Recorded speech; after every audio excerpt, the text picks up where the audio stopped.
Ya, Assalamualaikum warahmatullahi wabarakatuh. Ketemu lagi di dalam mata pelajaran seni budaya, dan pada kesempatan saat ini saya akan melanjutkan materi mengenai teknik dan gaya bernyanyi lagu daerah bagian yang kedua. Oke, masih sama seperti pertemuan yang lalu, untuk sumber referensi yang saya gunakan di sini adalah buku seni budaya kelas 8 terbitan dari Erlangga. Ya, kita masuk ke dalam ragam lagu daerah sesuai fungsinya. Kalau minggu lalu kita sudah membahas fungsi dari musik daerah secara umum.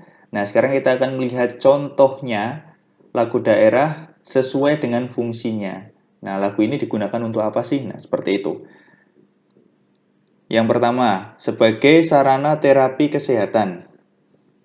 Pada masyarakat Jawa yang masih memelihara tradisi nenek moyang, tembang Dandang Gulo Kidung diyakini dapat menjadi penyembuh anak-anak yang sakit. Nah, kita mau melihat sedikit aja ya, contohnya lagu atau tembang Dandang Gulo Kidung yang diyakini itu dapat menjadi penyembuh anak-anak yang sedang sakit. Untuk masyarakat Jawa yang masih memelihara tradisi nenek moyang. Oke, kita coba dengarkan sekilas. Ana kidung rumeksa ing wengi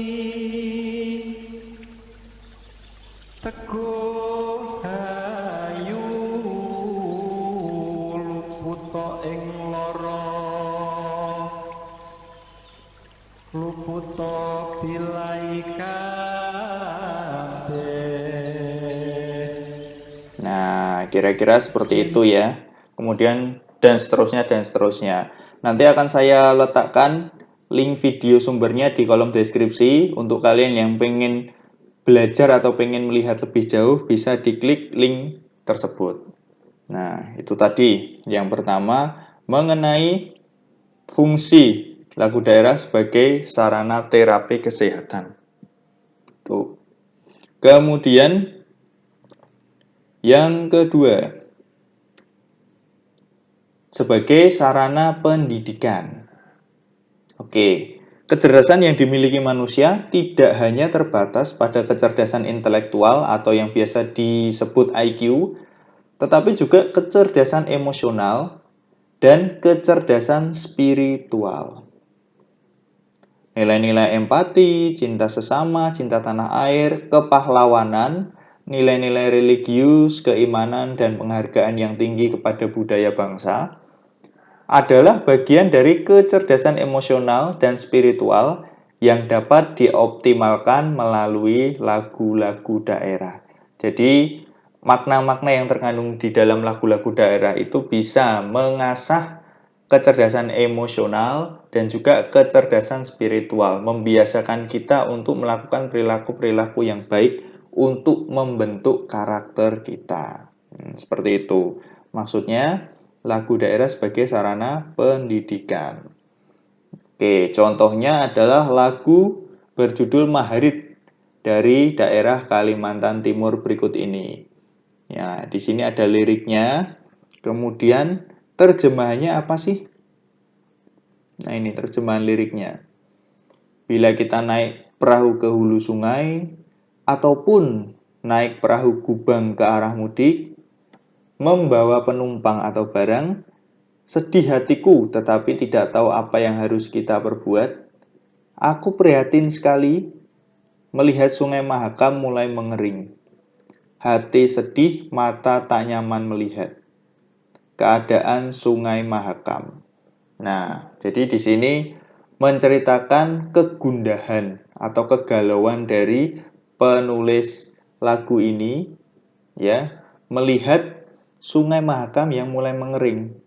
Nah, dari situ ada makna sosial yang bisa dipetik, yaitu harus menjaga kelestarian alam supaya tidak menimbulkan sesuatu yang nantinya menjadi malapetaka atau bencana bagi kita. Kalau kekeringan itu kan berarti nanti bisa menyebabkan sesuatu yang tidak baik, ya. Dilihat tidak nyaman, tidak indah seperti itu. Makanya harus menjaga kelestarian alam.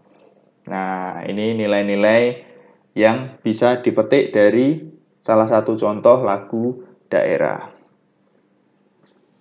Selanjutnya, kita ke mengenal struktur musik daerah, ya, mengenal struktur atau bentuk dari musik daerah. Kita mau dengarkan dua lagu ya. Di sini, yuk kita putar dulu aja videonya.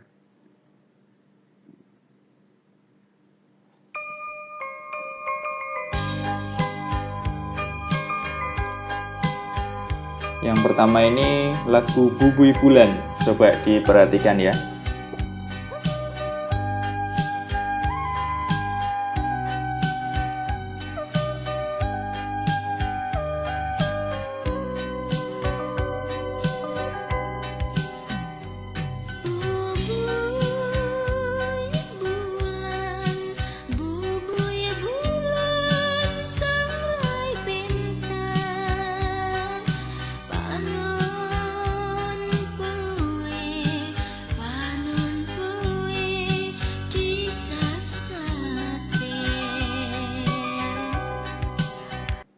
Nah, itu kemudian ini yang kedua.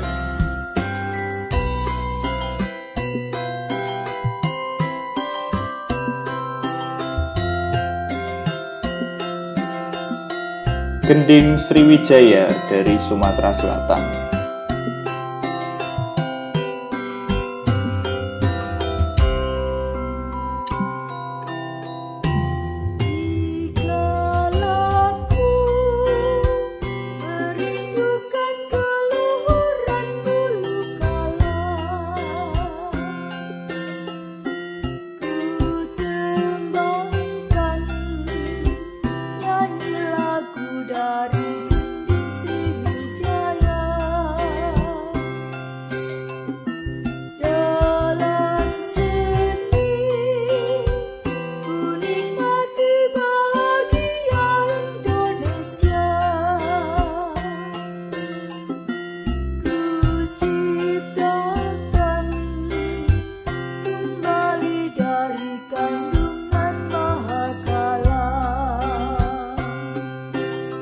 Nah, itu dua contoh lagu dari Sunda, dari Jawa Barat ya yang pertama, kemudian dari Sumatera Selatan.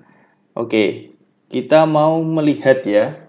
Tadi kalau sudah didengar dua-duanya, sudah bisa merasakan perbedaannya.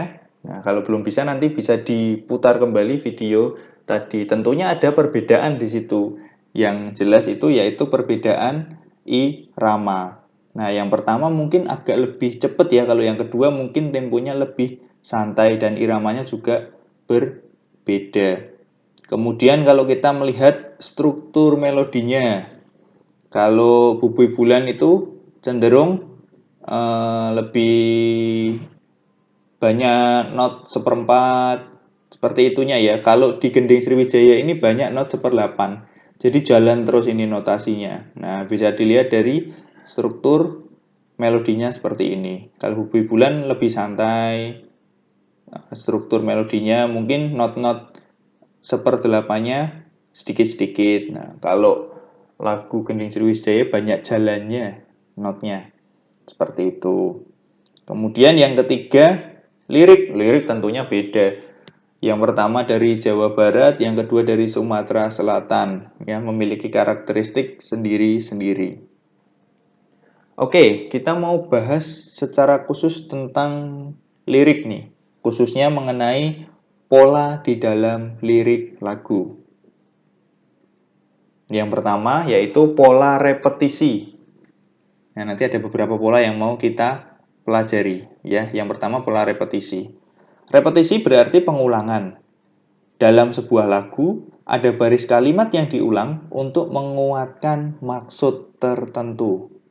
Contohnya, pola repetisi itu lagu Gundul-Gundul Pacul. Nah, sudah pada tahu pastinya ya. Ini teks atau liriknya. Nah, jadi waktu bagian wakul limpang segane dadi sakratan itu diulang lagi. Nah, ini juga ada pengulangan gembelengannya diulangi lagi. Nah, ini untuk menguatkan maksud dari lagu tersebut. Ini contohnya ya, gundul-gundul pacul. Ya, itu untuk pola repetisi. Kemudian yang kedua adalah pola syair. Kita mengenal syair sebagai bentuk puisi yang berisi kisah. Biasanya tersusun dari 4 baris dalam satu bait berpola sajak A, A, A, A. Nah, contohnya nih.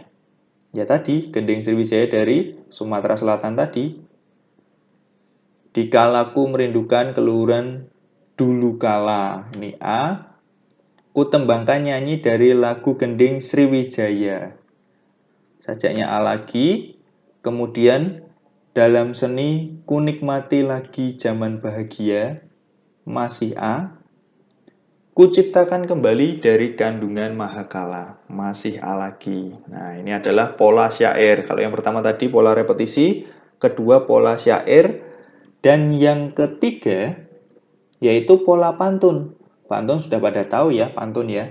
Menggunakan lirik, lagu-lagu ini menggunakan lirik dengan pola pantun yang bersajak ABAB dan juga AA. Nah, ini saya ambilkan contoh yang sajaknya ABAB. Lenggang kangkung dari Jakarta.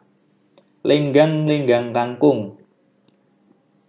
Kemudian kangkung dari Semarang. Nasib tidak beruntung. Nah, ini ada di sini juga U dan U. Kemudian kalau misalnya yang kedua A, belakangnya juga yang baris keempat kita lihat. Nah, punya kekasih direbut orang, sama-sama ang-ang. Jadi bentuknya adalah ABAB. Ya, seperti pantun di dalam pelajaran bahasa Indonesia ya. Yang keempat, pola khusus. Nah, kalau pola khusus ini tembang macopat di Jawa mengikuti pola ini nih. Pola khusus itu meliputi jumlah baris atau gotro dalam bait. Kemudian jumlah suku kata atau guru wilangan dalam tiap gatra. Bunyi suku terakhir atau guru lagu dalam tiap gatra ini semuanya diatur, ditentukan ketiga hal ini. Dan tembang macopat mengikuti aturan atau pola ini. Ada 11 macam tembang macopat ya yang dikenal di Jawa, yaitu ada Dandang Gulo, Sinom, Asmarandono, Kinanti, Pangkur, Durmo, Mijil, Mas Kumambang, Pocung, Megatruh, dan Gambuh. Nah, untuk melihat contohnya, saya ambilkan 2 saja. Yang pertama ada Mas Kumambang. Kalau Mas Kumambang ini terdiri dari 4 gotro dengan guru wilangan dan guru lagunya 12I, 6A, 8I, dan 8A. Oke, kita lihat ya. Nah, 4 gotro, 1, 2, 3, 4. Oke. Kemudian guru lagunya 12I. Wong tan manut pitutur wong tuwa ugi 12I. Nah, kemudian 6A. Panemu duraka 6A. 8I. Ing donya tumekeng akhir. Nah, I yang dilihat yaitu huruf vokalnya ya. Jadi A, I, U, E, U-nya. Dan yang keempat ini apa ini? 8A ya. Tan, wu, rung, ka, su, rang, surang. 8A. Nah, itu untuk Mas Kumambang. Satu lagi tembang macopat, Gambuh. Gambuh ini terdiri dari 5 gotro dengan guru wilangan dan guru lagu 7U, 10U, 12I, 8U, dan 8O. Yuk kita lihat contohnya. Ada 5 ya, 5 gotro. 1, 2, 3, 4, 5. Nah, sekarang kita lihat guru lagunya 7, guru wilangan dan guru lagu 7U. Ono pocapanipun 7U. Adiguno, adigang, adigung. Nah, 10 U. Sekarang 12 dihitung. Pan, adigang, kidang, adigung, panhesti. 12 I. Kemudian 8 U. Adiguno, ulo, iku. Nah, 8 U. Lalu yang terakhir 8 O. Telupisan, mati, sampyoh. Nah, 8 O. Oke, itu adalah contoh dari gambuh. Ya, jadi itu tadi tentang yang keempat, pola khusus di dalam lirik lagu. Nah, tembang mocopat tadi contohnya. Kemudian kita ke pola yang kelima atau pola terakhir, yaitu adalah pola bebas. Nah, kalau pola bebas ini berarti memiliki lirik yang bebas dan tidak terikat oleh aturan tertentu. Contohnya yaitu lagu Binde Biluhuta dari Sulawesi Utara. Ya, jadi itu yang bisa saya sampaikan pada pertemuan hari ini. Melanjutkan ya, tadi khususnya untuk fungsi musik daerah disebutkan contohnya langsung. Kalau kemarin disinggung secara umum, tadi contohnya secara langsung. Kemudian mengenal karakteristik lagu daerah, tadi contohnya ada 2. Lagu dari Jawa Barat dan Sumatera Selatan. Kemudian juga dibahas secara khusus tentang pola-pola di dalam lirik lagu. Dan sekarang tugas harian yang kedua masih sama seperti minggu lalu ya, membuat rangkuman materi pada pertemuan ini di buku catatan atau Word, lalu upload melalui link Google Form di kolom deskripsi. Oke, itu saja yang bisa saya sampaikan pada pertemuan kali ini. Terima kasih, semoga bermanfaat dan tetap jaga kesehatan serta tetap semangat mengikuti pembelajaran meskipun secara daring. Terima kasih, saya akhiri sekian.